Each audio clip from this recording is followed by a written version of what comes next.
విమలక్క గారికి ఈ జయంతి సభను జయప్రదం చేయడానికి మధ్యాహ్నం చేరి ఇప్పటి వరకు ఎంతో ఓపికతో ఉన్న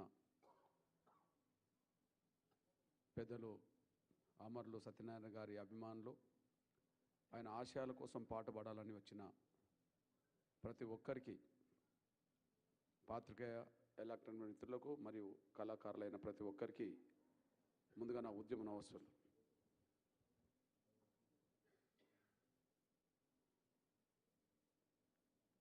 నాకు పెద్దలు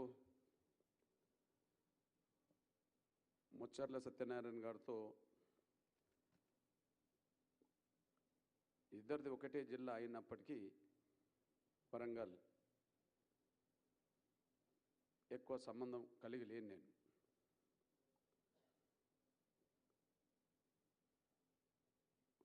ఒకసారి ఈ మధ్య కాలంలో అంటే 10-12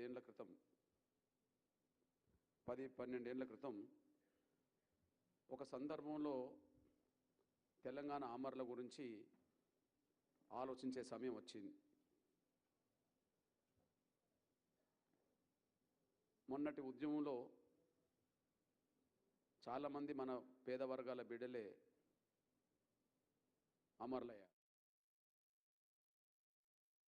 అందులో 198% మన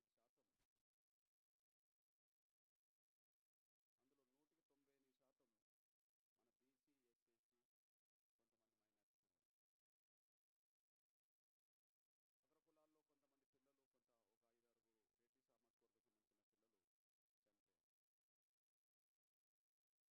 ఒక 5-6 రెడ్డి సామాజిక వర్గం సంబంధించిన పిల్లలు చనిపోయారు. ఒక సందర్భం వచ్చింది, ఇప్పుడు చనిపోయిన వాళ్ళ చరిత్ర కొంత మనకు కళ్ళ ముందు కనిపిస్తుంది, కానీ 69లో చనిపోయిన వాళ్ళ చరిత్ర దాదాపు 369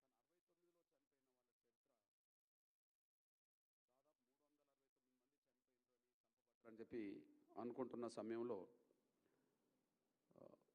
ఆ చరిత్ర ఎవరికి ఎక్కువ తెలుస్తుంది అని అనుకున్నప్పుడు నాకు చాలామంది చెప్పిండ్రు, మన పృథ్వీరాజు దగ్గరికి వెళ్తే పృథ్వీరాజు గారి నాన్న ముచ్చర్ల సత్యనారాయణ గారికి ఆ అనుభవం, అవగాహన ఉంటుందని చెప్పి చెప్పడం వల్ల అంతకుముందు కొన్ని సందర్భాల్లో మాత్రమే తమ్ముడితో, పృథ్వీతో కొంత పరిచయాలు, కొన్ని సమస్యల మీద కొన్ని సందర్భాల్లో మాట్లాడుకున్న పరిచయాలు ఉండడం వల్ల నేను ఫోన్ చేసి పోవాల్సి వచ్చింది.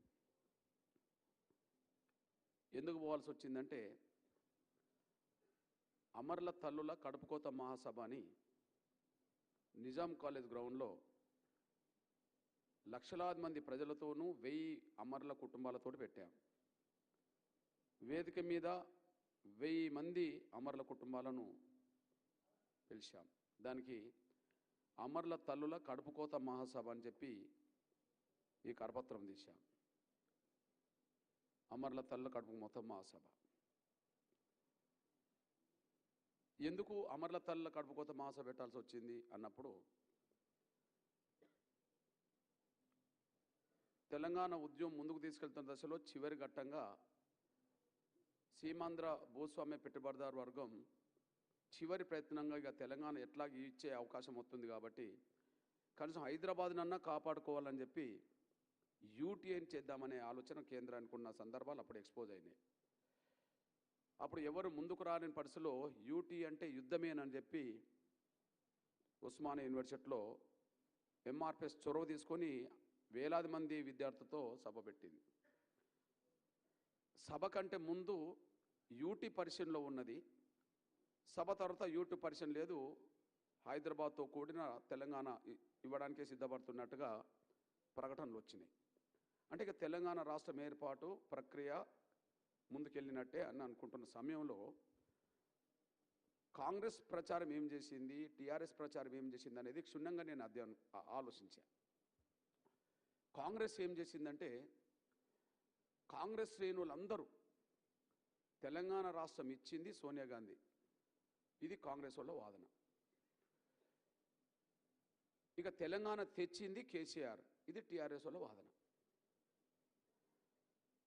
ఇచ్చింది సోనియా గాంధీ కాంగ్రెస్ అంటుంది, తెచ్చింది కేసీఆర్ టీఆర్ఎస్ అంటుంది.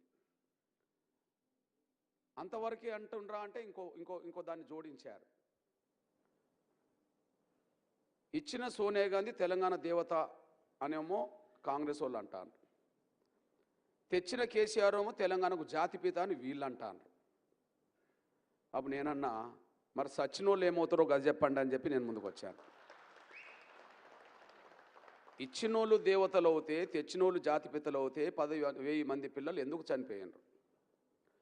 ఇచ్చేటోళ్ళు సకాలంలో ఇస్తే 1000 మంది చనిపోవాల్సిన అవసరం ఎందుకు వచ్చింది? తెచ్చినమని చెప్పేటోళ్ళు సకాలంలో తెస్తే 1000 మంది ఎందుకు చనిపోవాల్సి వచ్చింది? అంటే అర్థం చేసుకున్నది ఏంటంటే 1000 మందికి పైగా పేద వర్గాల బిడ్డల ప్రాణత్యాగాలను తెలంగాణ రాకముందే చనిపోయినప్పుడు ఎట్లాగూ భౌతికంగా సమాధి చేశాం, కానీ అమరుల త్యాగాలను కూడా సమాధి చేసే కుట్ర జరుగుతున్నప్పుడు ఆ అమరుల త్యాగాలను ఎత్తిపట్టడం కోసమే అమరుల తల్లుల కడుపుకోత మహాసభ అనేది పెద్ద సభ పెట్టేశాం. 1000 మంది కుటుంబ సభ్యులతో పెట్టేశాం. ఆ సమయంలో అంతకుముందున్న అమరుల త్యాగాలు ఏవైతున్నాయో వాటిని తెలుసుకోవడం కోసం తిరుగుతూ నేను పెద్ద ఆయన దగ్గరికి వెళ్ళాలని చెప్పి పృథ్వీకి కాంటాక్ట్ చేసి అక్కడికి వెళ్ళడం జరిగింది. ఆ సమయంలో మాత్రమే 1 గంట 2 గంటల సేపు అన్ని విషయాలు కొంత మాట్లాడుకున్నాం. ఆ సమయంలో అక్కడనే అందరం కలిసి భోజనం చేశాం. అది నాకు ఒక అనుభవం పెద్ద ఆయనతోటి. కానీ అంతకుముందే నాకు ఒక ఘర్షణ పూరితమైన అనుభవం ఉన్నది పెద్ద ఆయనతో నాకు. ఇది నేను ఎప్పుడు పృథ్వీ కూడా చెప్పలే. నేను ఇంటికి వచ్చినప్పుడు కూడా పెద్ద ఆయన గుర్తు చేయలే, బాధపడతాడేమోనని చెప్పి.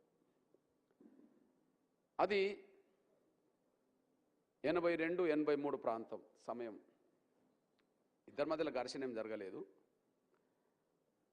అప్పుడు నేను మా ఊరుకు రాడికల్ యువజన సంఘం యూత్ లీగ్ ఆర్వైఎల్కు కార్యదర్శిగా మా ఊరిలో ఉన్నా. ఇది 82, 83 సమయం.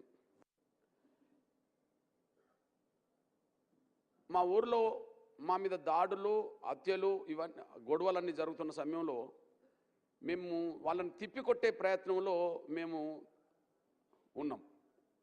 చాలా దాడులు, ప్రతి దాడులు జరుగుతున్న సమయంలో ఎన్నికలు వచ్చినాయి. ఆ ఎన్నికలు వచ్చినప్పుడు పీపుల్స్ వార్ ఎన్నికలను బహిష్కరించే కార్యక్రమం చేపట్టింది.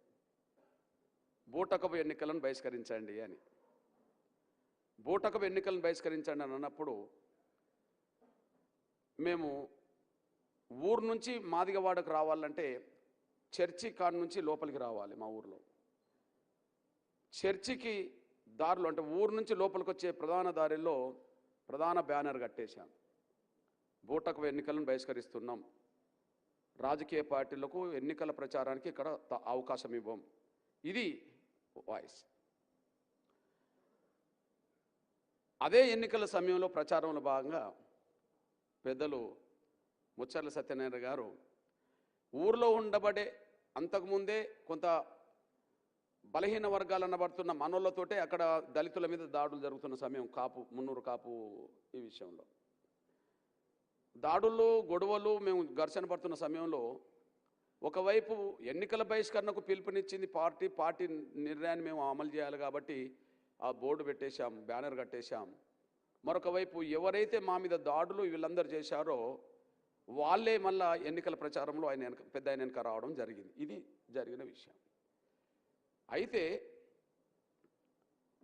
కొద్దిగా ఎన్నికల ప్రచారానికి వచ్చినప్పుడు మధ్యలోనే దారిలో ఆపేశాం, మీరు వెళ్ళొద్దు అని చెప్పి. అని కాంగ్రెస్ అగ్రచార్యను కూడా రానివ్వలే. ఎప్పుడైతే పెద్ద ఆయనను మన పెద్ద ఆయనను రానియలేదో ఇక వస్తాననుకున్న అగ్రచారి కూడా ఇక రావడం బంద్ చేశాడు. ముందు పెద్ద ఆయనే వచ్చేసాడు. చర్చి కాడ కొంత వాదన జరిగింది. వాదన ఉన్నప్పుడు పార్టీ రీత్యా ఎన్నికల బహిష్కరణ చేయాలని మేము పార్టీ ఇచ్చింది కాబట్టి మీరు గెలిచినా ఓడినా మాకు వచ్చేది ఒరిగేది లేదని చెప్పి అప్పుడున్న సిద్ధాంతం కాబట్టి మేము ఇక్కడికి రానివ్వమని ఒకటి వైపు చెప్పాం. రెండోది, మీ ఎన్నుకున్న వాళ్ళే మా మీద దాడులకు పాల్పడుతున్నప్పుడు వాళ్ళ నెంబడి పెట్టుకుని వస్తే ఎలా స్వాగతిస్తామని చెప్పి ఈ ప్రశ్నలు వేశాం. కానీ విషయం ఏంటంటే ఒక 20 నుంచి అర్ధ గంట సేపు పెద్దయిన మధ్యలో నాకు మధ్యలో 60 కార్యదర్శిని కాబట్టి నాకు చర్చ జరిగింది, కొంత వాదన జరిగింది. కానీ సమయం కోల్పోకుండా నాకు సమాధానం చెప్పే కాడ అంత పెద్ద మనిషి మార్పు కోసమే కదా మీరు అంటున్నది, మార్పు కోసమే కదా అంటున్నది. ఇగో కాంగ్రెస్ ఓడి తెలుగుదేశం వచ్చినా కూడా కొంత మార్పు వస్తుంది కదా ఆయన అన్నమాట. మార్పు కోసమే కదా మీరు అంటున్నది, పీపుల్స్ వారైనా ఏ నక్సలైట్ ఉద్యమైనా. మరి ఇప్పుడు కాంగ్రెస్ను ఓడించి తెలుగుదేశం వస్తే తెలుగు ప్రజల ఆత్మగౌరవం నిలబడుతుంది, అదే సమయంలో కొంత పేదలకు రాజ్యం వస్తుంది కదా, బలహీన వర్గాలకి ఎక్కువ ప్రాధాన్యత ఇస్తున్నాడు అని చెప్పి పెద్దాయన అన్న మాట నాకు ఇప్పటికీ ఉన్నది. ఉన్నా కూడా మీరు ఏమన్నా అనుకోండి, పెద్దాయన పార్టీ నిర్ణయాన్ని మేము ఖచ్చితంగా అమలు చేస్తామన్నప్పుడు ఆయన వెనుదిరిగిపోయాడు. ఇది నా అనుభవం. కానీ ఎన్నికల బహిష్కరణ కూడా పెద్దాయనకు పరోక్షంగా ఉపయోగపడ్డది. చెప్తా, ఎన్నికల బహిష్కరణ కూడా పెద్దాయనకు పరోక్షంగా ఉపయోగపడ్డది. ఎట్లా ఉపయోగపడ్డది? అప్పుడున్న రోజుల్లో అసలు కాంగ్రెస్ అంటేనే ప్రధానంగా ఎస్సీ ఎస్టీలు ఓన్ చేసుకుంటారు అని,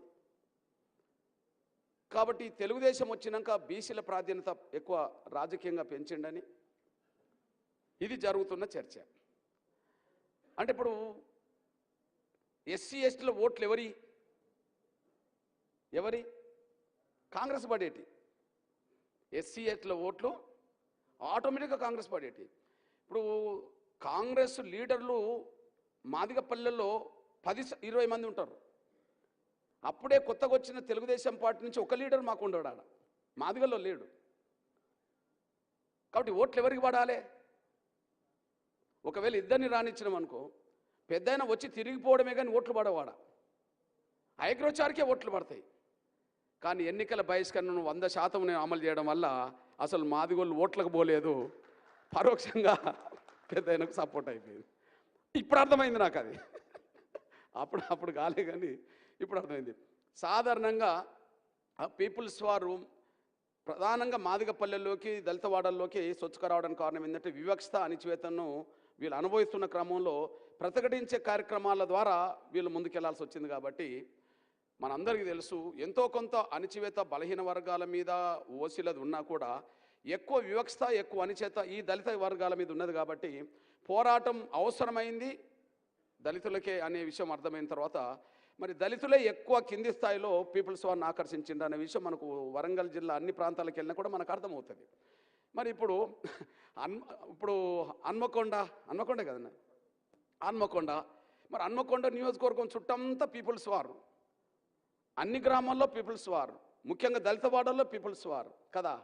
ఇప్పుడు దాదాపు అప్పుడే కనుక ఒక 20,000 ఓట్లు ఎన్నికల బహిష్కరణ కింద వెనుకకు పోయినాయి అనుకో, వెనుకకు పోకపోతే అది ఎవరికి పడేటిది? కాంగ్రెస్కి పడేటి. అందువల్ల నేను ఆనాడు బాధపడ్డా కానీ ఎన్నికల బహిష్కరణ మా పెద్దయ్యనకు మేలు చేసిందని చెప్పి ఇప్పుడైతే గర్వపడుతున్నా. ఇది నా అనుభవం. ఆనాడు నాకు విషయం మీద ఇంత అవగాహన లేదు కానీ ఇది జరిగిన చర్చ. అంటే ఒక్క సందర్భం ఇంటికెళ్ళి పెద్దయ్యనతో మాట్లాడిన అనుభవం, ఆయనతో కలిసి ఒకరోజు భోజనం చేశాను. కానీ అంతకుముందు విషయం మాత్రం ఒక వాదన జరిగినా కూడా ఎన్నికల బహిష్కరణ పిలుపు అంతిమంగా దళితుల్లో ఎక్కువ ఆ ప్రభావం ఉండడానికి అవకాశం ఉంది కనుక వాళ్ళు బహిష్కరించడం పరోక్షంగా పెద్దయిన గెలుపు కూడా అది దారితీసిందనే నేను భావిస్తున్నాను. ఏదో రకంగా బహిష్కరణ కూడా ఆయన రుణం తీసుకున్నట్టు అయింది ఇప్పుడు నేను ఎంతో కొంత. ఇదొక అంశం. సరే, ఇప్పుడు ఎన్ని మాట్లాడుకున్నా ప్రతి ఒక్కరు మాట్లాడిన దాంట్లోనూ అక్కతో సహా తమ్ముడు విఠల్ మొత్తం పెద్దయిన చరిత్రను మొత్తం అధ్యయనం చేసి చదివిన విషయంలోనూ మనకు అర్థమవుతున్నది ఏంటంటే తను ధిక్కార స్వరము అని, తను ఆధిపత్య వర్గాలకు వ్యతిరేకము అని, తను అణచివేతకు వ్యతిరేకము అని, దళితులకు పీడిత వర్గాలను హక్కును చేర్చుకొని గొప్ప మనసున్న వ్యక్తి అని, వాళ్ళ కోసం ఎవరి మీదనైనా సరే పోరాటం చేయడానికి సిద్ధంగా ఉన్న ఒక యుద్ధ వీరుడు అని ఆయన జీవిత చరిత్ర సాక్ష్యంగా మన కళ్ళ ముందు కనిపిస్తున్నది.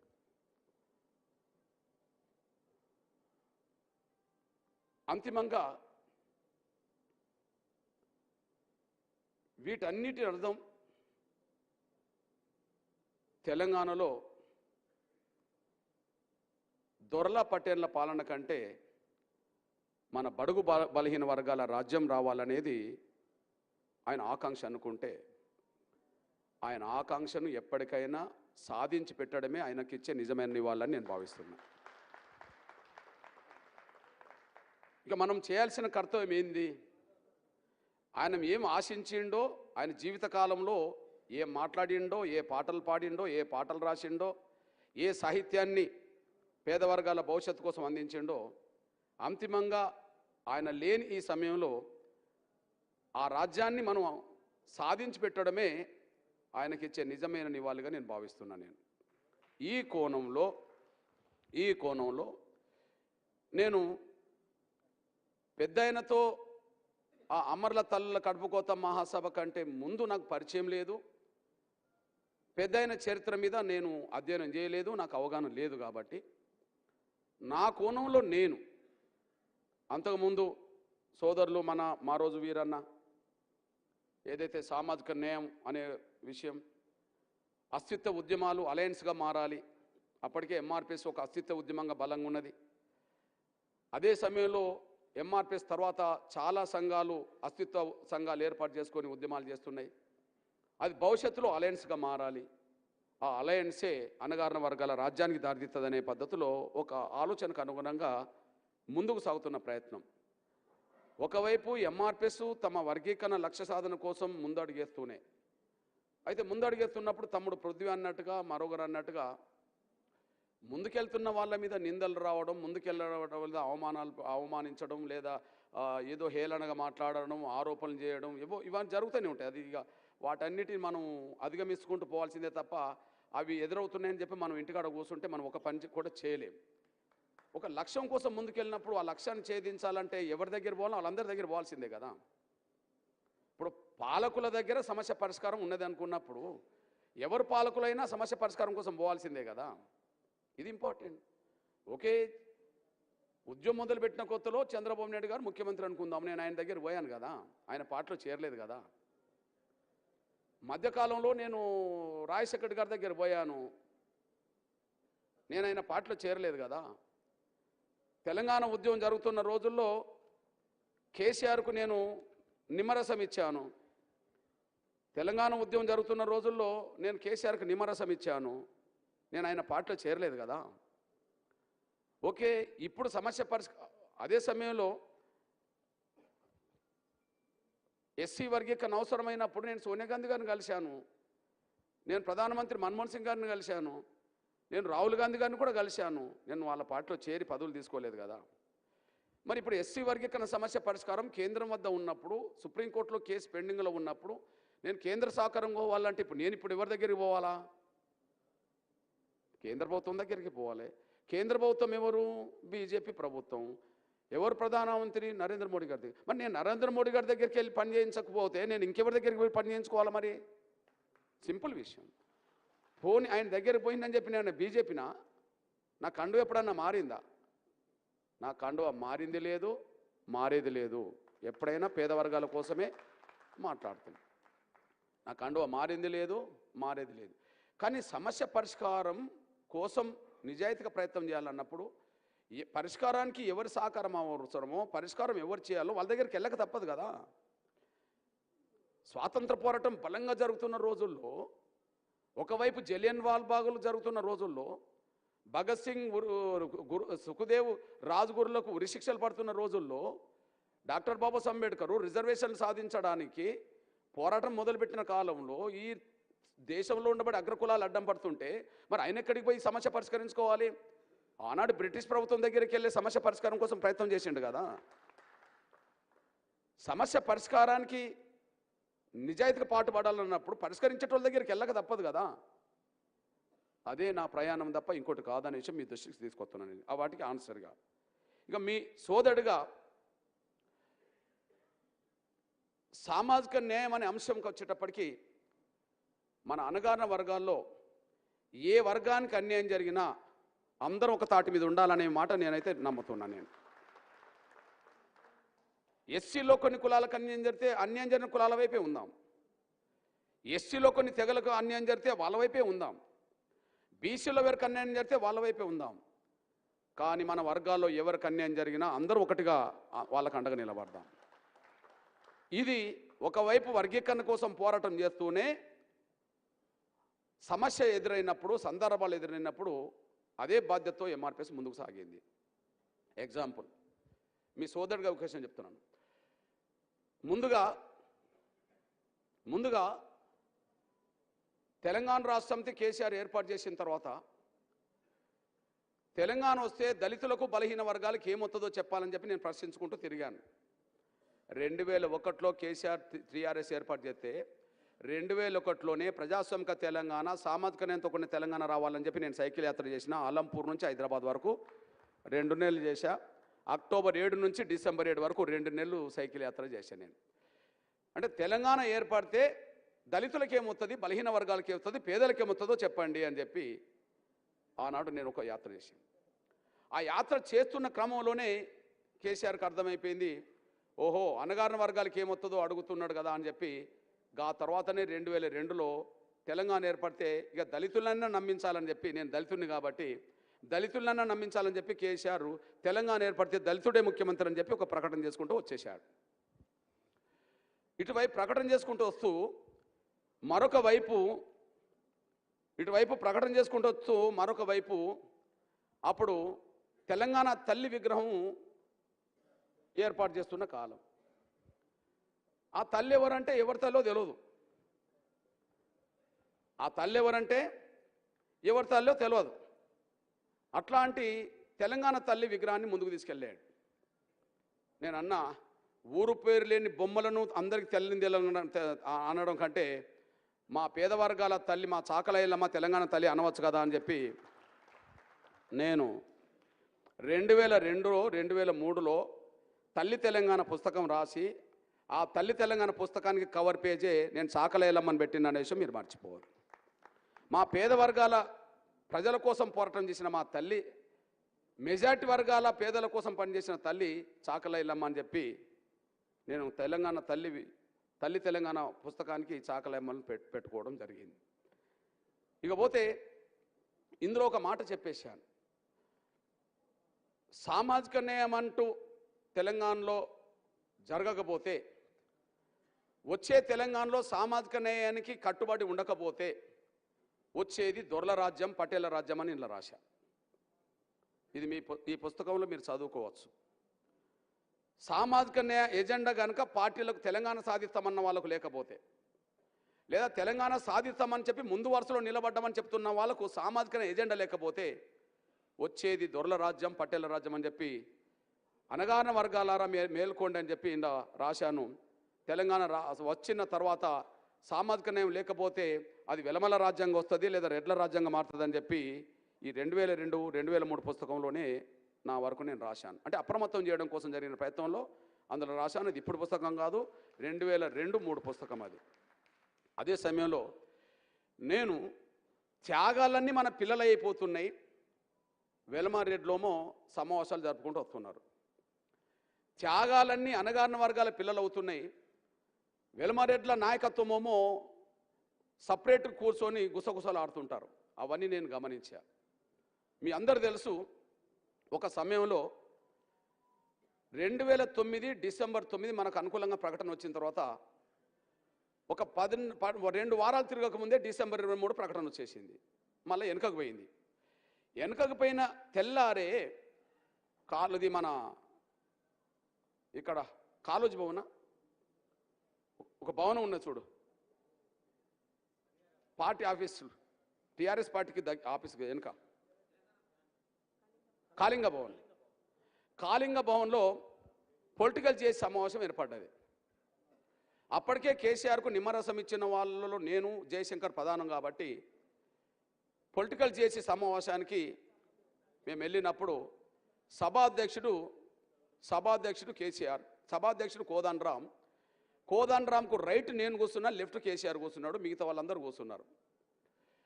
కోదండరాము సభాధ్యక్షుడి వరకే, పొలిటికల్ చేసి చైర్మన్ కాదు అప్పటి వరకు. కానీ చెవులో జానారెడ్డి ఒక మాట చెప్పిండు, ఇగో సభాధ్యక్షుడు ఏంది ఆయన చైర్మన్గా డిక్లేర్ చేయమని చెప్పి, సభాధ్యక్షుడు ఏంది ఆయన చైర్మన్గా డిక్లేర్ చేయమని చెప్పి ఆయన చెప్తే ఆయన ప్రకటన చేసిండు, ఇగో ఇప్పుడు సభాధ్యక్షత వహించిన కోదండరామే పొలిటికల్ చేసి చైర్మన్ అని చెప్పి ప్రకటన చేశాడు, ఏకపక్షంగా ప్రకటన చేశాడు. నాలంటో ఏమనుకుంటారు, నేను 2002లోనే సామాజిక న్యాయం ఎస్సీ ఎస్టీ బీసీల వాట తేలాలని వాడు అనుకునేవాడు. మరి అన్ని వర్గాలను కూడగట్టే కాడ ఒక నాయకుడు ఉండే కాడ నేను ఎస్సీనో బీసీనో ఉండాలని కోరుకుంటా కదా. నేను ఉద్యమానికి మద్దతుదారునే కానీ అందులో ప్రధాన పాత్ర పోషించడానికి నాకు అవకాశం తక్కువ, ఎందుకంటే ఎస్సీ వర్గీకరణ ఉద్యమం కొనసాగుతుంది కాబట్టి నేను మద్దతుదారుడుగా ఉంటాను అంతే తప్ప నేను ప్రధాన పాత్ర పోషించలేను. కానీ పొలిటికల్ చేసి అనేది టీఆర్ఎస్ బలం తెలంగాణలో ఒక 20% ఉన్నదనుకోండి, మిగిలిన 80% కేసీఆర్కు దూరంగానే ఉన్నది కదా. దూరంగా ఉన్న వర్గాలందరినీ ఏకతాటికి తీసుకురావడం కోసం కదా పొలిటికల్ చేసి ఏర్పడ్డది.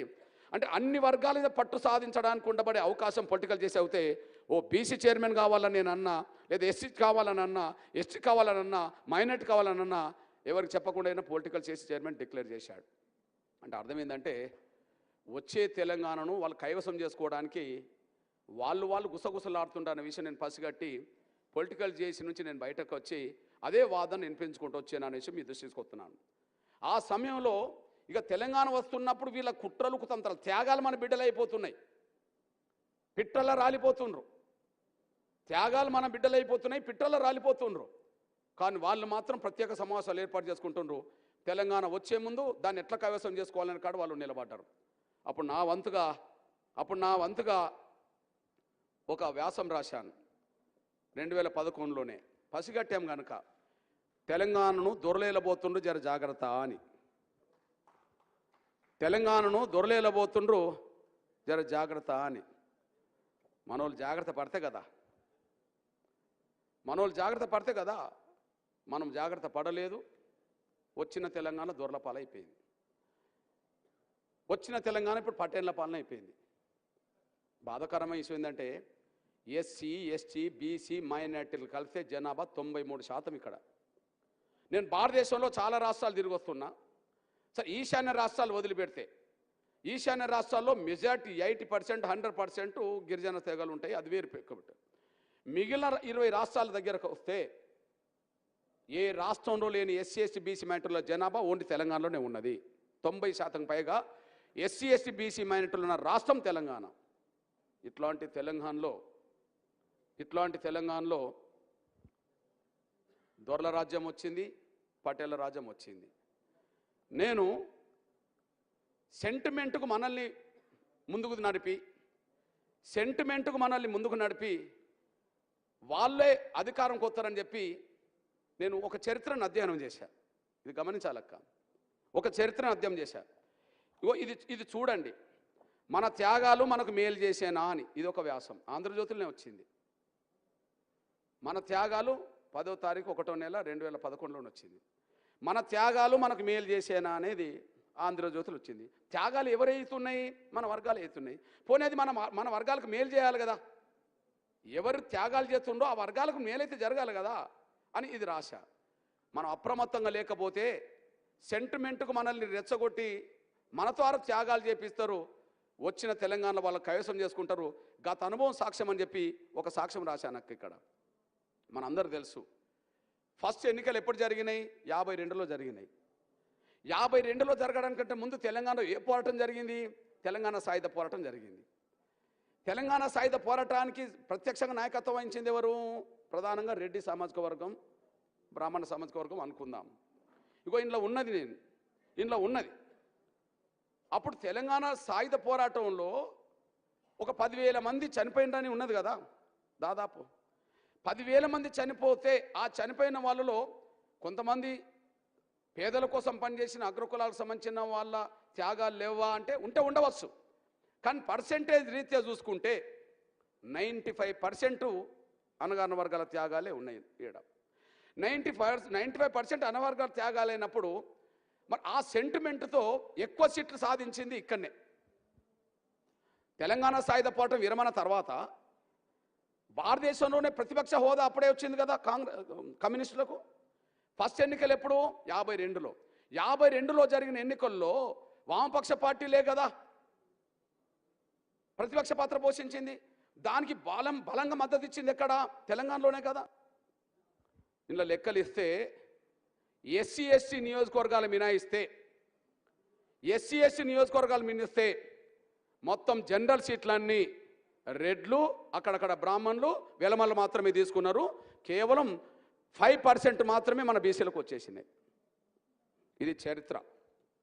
ఓకే, ఆ చరిత్ర ఈనాటికి మారలే. అక్క జిల్లా ఏ జిల్లా? ఉమ్మడి నల్గొండ జిల్లా. ఉమ్మడి నల్గొండ జిల్లాలోనే సాక్ష్యం. తెలంగాణ సాయుధ పోరాటానికి ప్రధాన భూమిక పోషించింది ఉమ్మడి నల్గొండ జిల్లానే కదా. త్యాగాలు ఎక్కువ అక్కడనే ఉన్నాయి కదా.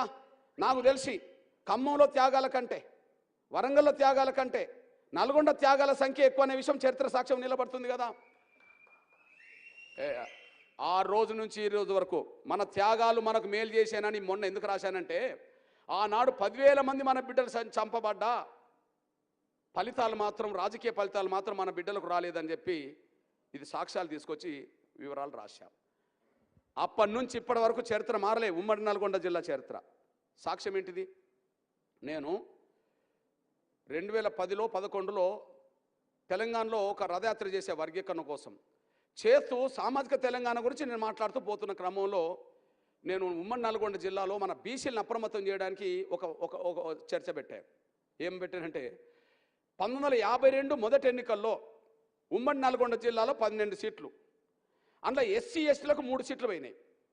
ఎస్సీలో 2, ఎస్సీ 1, 3 సీట్లు పోయి 3 సీట్లు పోతే 9 జనరల్. ఆ 9 జనరల్లో ఎన్ని బీసీలు? ఒకటే బీసీ, 8 మంది ఓసీలు. నేను తిరిగే సమయానికి అంటే 2011-12 మధ్యలో తిరిగే సమయానికి అవే 12 నియోజకవర్గాలు. ఆ 12 నియోజకవర్గాల్లో మళ్ళీ 3 ఎస్సీ ఎస్టీ, మళ్ళీ మిగిలిన 9. ఆ 9లో మళ్ళీ 8 ఓసీ, మళ్ళీ ఒకటే బీసీ. ఓకే, నేడు 52 మొదలుకొని నేడు ఇప్పుడు 12 నియోజకవర్గాలు, 3 ఎస్సీ ఎస్టీలు, మళ్ళీ 9 ఉన్నాయి, మళ్ళీ ఒకటే బీసీ, 8 ఓసీ. 1952 నుంచి 2025 వరకు కూడా మన బతుకులే మారలేదు అనడానికి ఇది సాక్ష్యం నల్గొండ. కనీసం నేను మన వాళ్ళను అప్రమత్తం చేయడానికి ఒక మాట మాట్లాడుకుంటూ వచ్చాను. కనీసం మన వాళ్ళను, బలహీన వర్గాల ప్రజల్ని అప్రమత్తం చేయడానికి ఒక మాట మాట్లాడుకుంటూ వచ్చాను. ఓ నా బీసీ ప్రజలారా, ఓ నా దళిత గిరిజన ప్రజలారా, ఒకరినొకరికి అండగా ఉండండి. ఎందుకంటే 1952లో ఒకడే గెలిచిండు, సూర్యాపేట నుంచి ధర్మభుక్షం గౌడ్. 1952లో ధర్మభుక్షం గౌడ్ గెలిచిండు. ఇప్పుడు నేను తిరిగే సమయానికి బూడిద భిక్షం గౌడ్ గెలిచిండు, ఆలేరు. నేను తిరిగే సమయానికి బూడిద భిక్షం గౌడ్ గెలిచిండు. ఓ నాయన, ధర్మం పోయింది కానీ బూడిదనన్నా కాపాడుకుందాం రానని చెప్పేవాడిని. ధర్మం పోయింది, ధర్మభిక్షం పోయాడు, మిగిలింది మనకు బూడిదే. కనీసం ఈ బూడిదన్న కాపాడుకుందామంటే ఆ ఎన్నికల్లో బూడిద మాయమైపోయిండు. అవి గొంగడి సునీతారెడ్డి రెడ్డి గెలిచింది అప్పుడు. అవునా కాదా? అంటే మన బలహీన వర్గాలు అప్రమత్తం లేకపోతే, చైతన్యం లేకపోతే రాజకీయ ప్రాతినిధ్యం మనకు దక్కదు అనడానికి, దక్కనివ్వరు అనడానికి ఇది సాక్ష్యం. ఒక కుటుంబంలో ఉన్నత వర్గానికి సంబంధించిన వాళ్ళు అదే జిల్లాలో 6 ఉంటారు. 3 కుటుంబాల్లో ఉత్తమ్ కుమార్ రెడ్డి గారు ఆయన భార్య ఉంటారు, జానారెడ్డి 2 కొడుకులు ఉంటారు, కోమటిరెడ్డి వెంకటరెడ్డి, కోమటిరెడ్డి రాజగోపాల్ ఉంటారు. అంటే ఒక కుటుంబంలో 2 తెచ్చుకునే స్థాయి అక్కడ ఉన్నారు. కానీ మన బీసీల సంఖ్య మాత్రం 1 నుంచి 2 గాలిక ఉండపోయిందనే విషయం మనం మర్చిపోద్దని నేను సవినంగా కోరుతున్నాను. నేను ఈ సమయంలోనే మీ అన్నగా ఒక విషయం గుర్తు చేస్తున్నాను. నేను ప్రతి విషయాన్ని మనం క్షుణ్ణంగా ఆలోచించకపోతే ఎలాంటి మాయలో పడతారో తల్లి తెలంగాణ విషయంలో ఒక సాక్ష్యం అయిపోయింది. ఈ మధ్యకాలంలో కవిత గారిని ఎవరో ఇంటర్వ్యూ చేశారు. ఒక ఇంటర్వ్యూ చేశారు. ఏమని? ఈ తల్లి తెలంగాణ విగ్రహం అంత నిరూపంగానే ఉన్నదంటారు ఏంది అని. తల్లి తెలంగాణ విగ్రహం అంత నిరూపంగానే ఉంటుందని అంటుండు కదా. ఏంటంటే ఆమె ఉంటుందంటే, అవును నేను తెలంగాణ బిడ్డనే కాబట్టి నా రూపం ఉంటుంది కదా అని అన్నది. కవిత రూపం మన విమలక్క రూపం ఒకటేనా? ఆమె అన్నది ఏంటంటే తల్లి తెలంగాణ కుండబడే రూపం నా రూపం అంటాను కదా, నేను తెలంగాణ బిడ్డని, నా రూపం లేకపోతే ఏ రూపం ఉంటుంది అని అంటుంది ఆమె. మనం తెలుసుకోవడంలో వెనుకబడిపోయినాం. ఆమె అనడానికి సాక్ష్యం ఆమె చెప్పేసింది, చూసుకోండి. ఒకరోజు మన కొప్పలేశ్వరు ధర్మపురి నియోజకవర్గంలో తల్లి తెలంగాణ విగ్రహాన్ని ఆవిష్కరించడానికి కవితనే పిలిచింది. కవితనే పిలిస్తే కవిత పోయింది. సరే పోవచ్చు, తప్పేం లేదు. మరి కవిత ఏ చీర కట్టుకొని పోయింది? కవిత ఏ జాకెట్ వేసుకొని పోయింది? ఇగో తల్లి తెలంగాణ విగ్రహానికి ఏ ఎర్ర చీర ఉన్నదో గదే చీర కట్టుకొని పోయింది. తల్లి తెలంగాణ విగ్రహ చీరకు ఏ అంచు ఉంటుందో గదే అంచు కట్టుకొని పోయింది. తల్లి తెలంగాణ విగ్రహానికి ఏ జాకెట్ ఏ కలర్ ఉంటుందో గదే కలర్ పెట్టుకోండి. కిరీటం తప్ప అందరు రెండు సమానమే. చూసుకోండి, ఇక్కడ కిరీటమే లేదు. రాజ్యమే మా చేతులు ఉండే కిరీటం ఎందుకు అనుకున్నారేమో వాళ్ళు. రాజ్యమే మా చేతులు ఉండే కిరీటం ఎందుకు అనుకున్నారు? ఇది చూడండి మీరు కరెక్ట్గా. ఇప్పుడు తల్లి తెలంగాణ విగ్రహాన్ని ఈయన ఏర్పాటు చేశారు. ఎవరు? అది కరెక్ట్ లేదు, మీ బిడ్డలాగా ఉన్నదని చెప్పి, అది బిడ్డలాగా ఉన్నదని చెప్పి ఆయన ఇప్పుడు ఒక విగ్రహాన్ని ఏర్పాటు చేశాడు. మళ్ళీ ఆయనే చెప్పిండు, ఏది విగ్రహావిష్కరణ సభలో ఏం చెప్పిండు? అచ్చం నా చిన్నప్పుడు మా అమ్మని చూసినట్టుగానే ఉన్నదని ఈయన చెప్తాడు. మరి రేవంత్ రెడ్డి తల్లి మన తల్లి ఎట్లా అవుతుందబ్బా? నాకు అర్థమవుతలేదు. ఈయన బిడ్డను మనకు తల్లి చేస్తే ఆమె తల్లి అని మనం అనుకుంటాం. రేవంత్ రెడ్డి తల్లిని మన తల్లి చేస్తే మనం ఆ తల్లే మన తల్లి అనుకుంటాం. కానీ పేద వర్గాల తల్లి మనకు చాకలైలమ్మని ఎందుకు భావించుకోలేము మనం? నేను అప్పుడు రాశాను, వ్యాసం కూడా రాశాను. ఇకపోతే దళితుడే ముఖ్యమంత్రి ఉన్న సమయంలో నాకు పెద్దయిన చరిత్ర మొత్తం తెలియదు కాబట్టి, అవగాహన లేదు కాబట్టి, నాకు అప్పటికే అందుతున్న సమాచారం ప్రకారంగా నేను ఈ టీఆర్ఎస్ వాళ్ళు రాజీనామా చేయడం, మళ్ళీ వాళ్ళే నిలబడడం, అది పెద్ద స్టైల్ అయిపోయింది. అప్పుడు రాజీనామా చేస్తే అది త్యాగం అనుకుంటాను ప్రజలు. సెంటిమెంట్కి మనల్ని ఎట్లా పెడతారో చూడండి. రాజీనామా చేసినామంటే మళ్ళీ ఇంకోరికి ఇస్తారా పదవి? ఇంకోరికి ఇస్తారా? ఇవారు మళ్ళీ వాళ్ళే నిలబడతారు. అంతకుముందు 10,000తో గెలిచిన వాళ్ళు మళ్ళీ సెంటిమెంట్, అబ్బో మనోడు త్యాగం చేసిండని చెప్పి ఇంకో 10,000 ఎక్కువేసి గెలిపిస్తారు మనోళ్ళు కదా. కానీ నేను తెలంగాణ ఏర్పడితే ఎవరు ముఖ్యమంత్రి అవుతారనే ప్రశ్న వచ్చినప్పుడు కేసీఆర్ దళిత ముఖ్యమంత్రి అంటున్న రోజుల్లో, మరి 1969లో, అంతకుముందు సమాఖ్యాంధ్రన ఏదనే నాకు సమాచారం లేదు, అది పక్కన పెడదాం. కానీ తెలంగాణ రాష్ట్ర ఏర్పాటు కోసం రాష్ట్ర మంత్రి హోదాలో ఉండబడి కొండా లక్ష్మణ్ బాపూజీ గారు ఆ మంత్రి పదవికి రాజీనామా చేసిన కాంచి మళ్ళీ ఎలాంటి పదవి ఆశించలేదని చెప్పి చరిత్ర చెప్తున్నప్పుడు, నేను కేసీఆర్ తెలంగాణలో దళిత ముఖ్యమంత్రి అంటున్న రోజుల్లోనే ఇగో నేను తెలంగాణ ఏర్పడితే తొలి ముఖ్యమంత్రి కొండా లక్ష్మణ్ బాపూజీ కావాలని చెప్పి నేను అది చేశాను. విఠల్ నాకు అప్పటి చరిత్ర మీద నాకు అంటే జరిగిన పరిస్థితి, అప్పటికి రాజీనామా చేయడం మళ్ళీ గెలవడం వాళ్ళే. రాజీనామా చేస్తే త్యాగం ఎట్లవుతుంది? మళ్ళీ వాళ్ళే నిలబడితే. కానీ కొండా లక్ష్మణ్ బాపూజీ అట్లా కాదు కదా. పోనీ 69లో రాజీనామా చేసిన కాంచి మళ్ళీ ఎప్పుడు కూడా ఆయన మళ్ళీ పదవి తీసుకోలేదు కదా. మళ్ళీ ఆయన 6 నెలలు ఉండని అప్పటికి బతికిండు కదా. నేను రాసే టైంకి ఆయన బతికిండు, ఉద్యమాలు చేస్తున్నాడు. ఆయన ఆమర దీక్ష ఎత్తే నేను కూడా పోయి మద్దతు ఇచ్చి తెలంగాణ అంతా ఆయనకు అండగా నిలబెడుతూ నేను వచ్చాను. మన బలహీన వర్గాల నేత ఆమర దీక్ష చేసినప్పుడు మనం అండగా ఉండాలని చెప్పి, ఆయన బతికినప్పుడు తెలంగాణ రాకముందే తెలంగాణ ఏర్పడితే తొలి ముఖ్యమంత్రిగా మా కొండా లక్ష్మణ్ బాపూజీ ఉండాలని చెప్పి నేను వ్యాసం రాశాను. ఎందుకు ఇవన్నీ చెప్తున్నా అంటే, ఇవాళ మాదిగ జాతి బిడ్డలు 30 ఏళ్ళ పోరాటానికి నా అణగారిన వర్గాల సమాజం నాకు ఎట్లా అండగా నిలబడ్డదో, నా వంతుగా నేను కూడా అణగారిన వర్గాల పక్షాన నిలబడడానికి ఇది సాక్షి. అందువల్ల మీకు విజ్ఞప్తి చేస్తున్నా, మన పెద్దయిన ఏ ఆశయమైతే కోసమైతే ఆయన జీవితాంతం కష్టపడ్డాడో, శ్రమించాడో, కొన్ని అడ్డంకులు ఎదుర్కొని ముందుకు వచ్చాడో, ఆయన మన కళ్ళ ముందు ఇప్పుడు లేడు. కానీ ఆశయాలు మాత్రం మిగిలినాయి. ఇవాళ చూడండి, కేసీఆర్ మంత్రివర్గంలో మన వాట వచ్చిందా? రేవంత్ రెడ్డి గారి మంత్రివర్గంలో మన వాట వచ్చిందా? రాలే. శ్రీకృష్ణ కమిటీ నివేదిక ప్రకారం చూసినా, కేసీఆర్ నిర్వహించిన సమగ్ర సర్వే రిపోర్ట్ చూసినా 90% పైగా ఎస్సీ ఎస్టీ బీసీ మైండ్ ఉన్నారు తెలంగాణలో. మరి మంత్రివర్గంలో ఈ 90% మన వర్గాల వాట వచ్చిందా?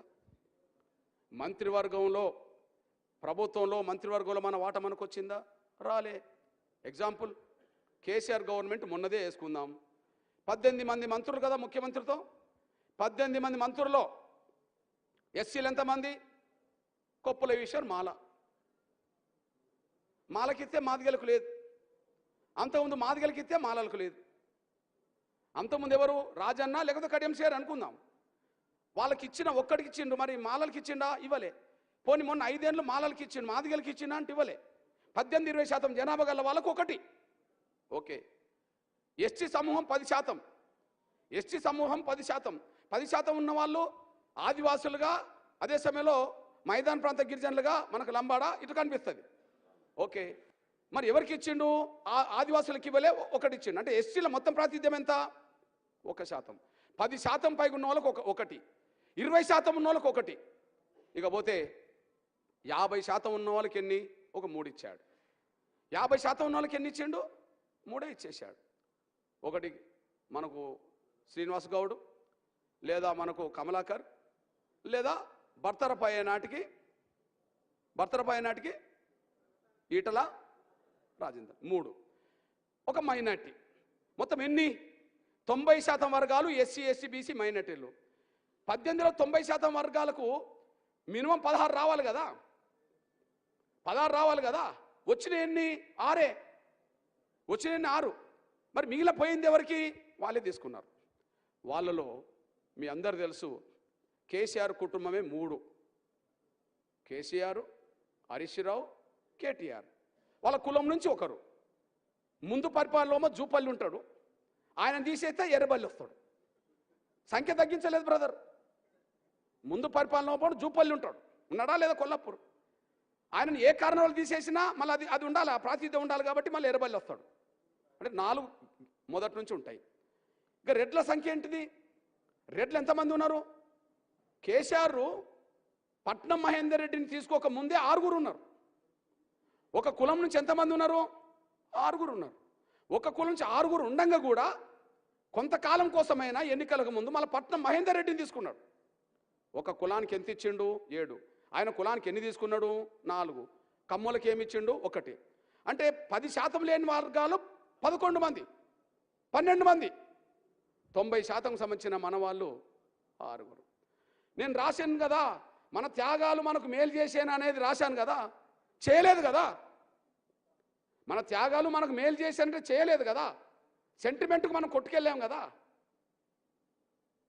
తెలంగాణ దొరలేలబోతుందనే విషయం చెప్పాను కదా, ఏలడం గ్యారెంటీ అయిపోయింది కదా.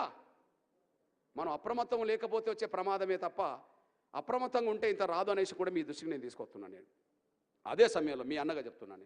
ఇప్పుడు గవర్నమెంట్ ఉన్నది, ఇప్పుడు 12 మంది ఉన్నారు, ఇంకా 6 ఖాళీ ఉన్నది. ఈ 12 మందిలో మన ప్రాతినిధ్యం ఎంత ఉన్నది? ఎస్సీలు మాలలు ఒకరు, మాదిగలు ఒకరు ఉన్నారు అనుకుందాం, 2. ఒక ఎస్సీ నుంచి మన ఆదివాసీ బిడ్డ ఉన్నది అనుకుందాం, 3. ఓకే, మైనార్టీ లేడు. మిగిలిన ఎవరు ఉన్నారు? 2 బీసీ. ఒకరు పొన్నం, ఇంకొకరు కొండ సురేఖ, 2. మొత్తం 90% ప్రాతినిధ్యం ఎంత? 5కు వచ్చింది. మన 90% ప్రాతినిధ్యం 5కు వచ్చింది. 9% లేని వాళ్ళది 7 ఉన్నారు. ఆ 7లో 4 రెడ్లే కదా. 7లో 4 రెడ్లే కదా. ముఖ్యమంత్రి రెడ్డి, ఒక నల్గొండ జిల్లాలో 2, కోమటిరెడ్డి వెంకటరెడ్డి అండ్ ఉత్తమ్ కుమార్ రెడ్డి, ఇంకోరు ఖమ్మం నుంచి పొంగులేటి శ్రీనివాసరెడ్డి. 7లో 4 వాళ్ళే. ఇంకా వాళ్ళు పంచుకున్నారు మళ్ళా. ఏది? కమ్మల కోటి, బ్రాహ్మణుల కోటి, వెలమల కోటి. కమ్మల కోటి, వెలమల కోటి, బ్రాహ్మణుల కోటి 3. 3 4 ఎన్ని అయినాయి? 7. 12లో 7 వీళ్ళే తీసుకున్నారు కదా. ఇది మన కళ్ళ ముందు కనిపిస్తున్న సత్యం కదా. ఇట్లాంటి పరిస్థితుల్లో నిజంగా మనందరం కలిసి గౌరవ కీర్తిశేషులు మన అమరులు ముత్యాల సత్యనారాయణ గారి ఆత్మ ఎప్పుడైనా అరే సంతృప్తిగా ఉండాలనుకుంటే, ఉన్నదో లేదో తర్వాత ఆత్మ, మనం అందరం కమ్యూనిస్టులో మార్క్సిస్టులో వచ్చిన వాళ్ళం కాబట్టి అక్కడ నవ్వుకుంటుంది. కానీ ఆయన ఎక్కడున్నా కొంత సంతోషించాలనుకుంటే ఈ తెలంగాణలో మన పేద వర్గాల రాజ్యాన్ని మాత్రం తీసుకురావాలి. ఓకే, అణగారిన వర్గాల బిడ్డగా నేను కండువ మార్చుకోకపోవడానికి కారణంలో అదొకటి. ఏ పార్టీలో చేరినా నాకు అవకాశాలు వస్తాయి. ఓకే, మన అందరికీ బలహీన వర్గాల నేత ఎంఆర్పిఎస్ సంబంధించిన ఎంఆర్పిఎస్ రాకముందు మన బీసీలందరికీ నేత, పేద వర్గాలందరికీ నేత కృష్ణన్ అనేవాళ్ళు బయట డెమోక్రట్గా.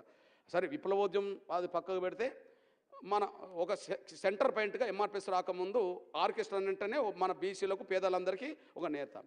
మరి ఆయన మనసు మార్చుకొని నేను చేసినంత కాలం చేశాను, కొన్ని నేను పార్టీలు చేరితే నాకు అవకాశం వస్తుంది కదా అంటే టీడీపీలో చేరి అన్న 2014లో ఎమ్మెల్యే కాలేదా? 2018కి వచ్చినప్పటికి మళ్ళీ కాంగ్రెస్లో చేరి మిర్యాలగూడలో ఎమ్మెల్యే టికెట్ తెచ్చుకొని ఓడిపోలేదా? ఆ తర్వాత వైసీపీలో చేరి రాజ్యసభలో తీసుకోలేదా? మళ్ళీ దానికి రాజీనామా చేసి మళ్ళీ బీజేపీలో చేరి రాజ్యసభ కాలేదా? తీసుకోవాలని కూడా తీసుకోవచ్చు కదా. కానీ నాకు ఒక ఆశయం ఉన్నది, ఏనాడైనా ఈ తెలంగాణలో సామాజిక తెలంగాణ వచ్చేటట్టుగా ప్రయత్నం చేయాలి. ఓకే, అది ఒకరి వల్ల కాదు అందరి వల్ల సాధ్యమవుతుంది. అది ఒకరి వల్ల కాదు అందరి వల్ల సాధ్యమవుతుంది, అందరు కలిసి సాధ్యమవుతుంది. వర్గీకరణ సాధించడం ఒక్కటే కాదు, పేదల రాజ్యాన్ని స్థాపించడం కూడా, సామాజిక తెలంగాణ సాధించడం కూడా నా మనసులో కొంత ఉన్నది. కాబట్టిగానే ఆనాడు నుంచి నా వంతు పాత్ర పోషించుకుంటూ వస్తున్నాను. నేను ఇక పోతే ఒకరి పట్ల ఒకరు ఎట్లుండాలో ఇంకొక విషయాన్ని గుర్తు చేసి నేను ముగిస్తాను. ఒక చిన్న విషయమే మీ అన్నగా చెప్తున్నా. 2004 టీఆర్ఎస్ కాంగ్రెస్ మధ్యలో పొత్తున్నది. 2004 టీఆర్ఎస్ కాంగ్రెస్ మధ్యలో పొత్తున్నది. గెలిచిన తర్వాత రాజశేఖర్ గారు ప్రభుత్వంలో టీఆర్ఎస్ వాళ్ళు కూడా మంత్రులుగా ఉన్నారు. ఏమన్నా టీఆర్ఎస్ వాళ్ళు కూడా మంత్రులు ఉన్నారు. టీఆర్ఎస్ ఎన్ని కోరుకున్నది? ఆరు కోరుకున్నది, 6 ఇచ్చాడు రాజశేఖర్ గారు, 6 ఇచ్చారు. 6లో ఒక్క బీసీ లేడు. మరి అప్పుడు దళితులు ఉన్నారు, ఒక మాల ఒక మాదిగ ఉన్నారు. 6లో ఒక మాల ఉన్నారు, మాదిగ ఉన్నాడు. విజయరామారావు మాల, విజయరామారావు గన్పూర్ నుంచి గెలిచిండు మాల. వికారాబాద్ నుంచి చంద్రశేఖర్ మాదిగ. అంటే చూస్తే దళితుల్లో 2 ఉన్నారు కదా. కానీ నేను వాళ్ళిద్దరితో పరిమితం, వాళ్ళిద్దరిని చూసి నేను సంతోషించలే. 6 కోరుకున్న దాంట్లో 50% నా బీసీలు ఉండాలి కదా, మరి అందులో 3 ఉండాలి, ఒక్కరెందుకు లేరు అని చెప్పి నేను తెలంగాణ మొత్తం ప్రచారం చేసుకుంటూ వచ్చాయి. ఒక్కరెందుకు లేరు బీసీలు అని చెప్పి. ఆ సమయానికి 3 బీసీ ఎమ్మెల్యేలు ఉన్నారు. ఆ సమయానికి 3 బీసీ ఎమ్మెల్యేలు ఉన్నారు. ఒకరు హుజురాబాద్ నుంచి ఈటల రాజేందర్ అన్న, సికింద్రాబాద్ నుంచి పద్మారావు గౌడ్ అన్న, ముదోల్ నుంచి నారాయణరావు పటేల్, 3 ఉన్నారు. 6 కోరుకున్నది కేసీఆర్, 6లో 3 వీళ్ళకి రావాలి, 1 రాలే.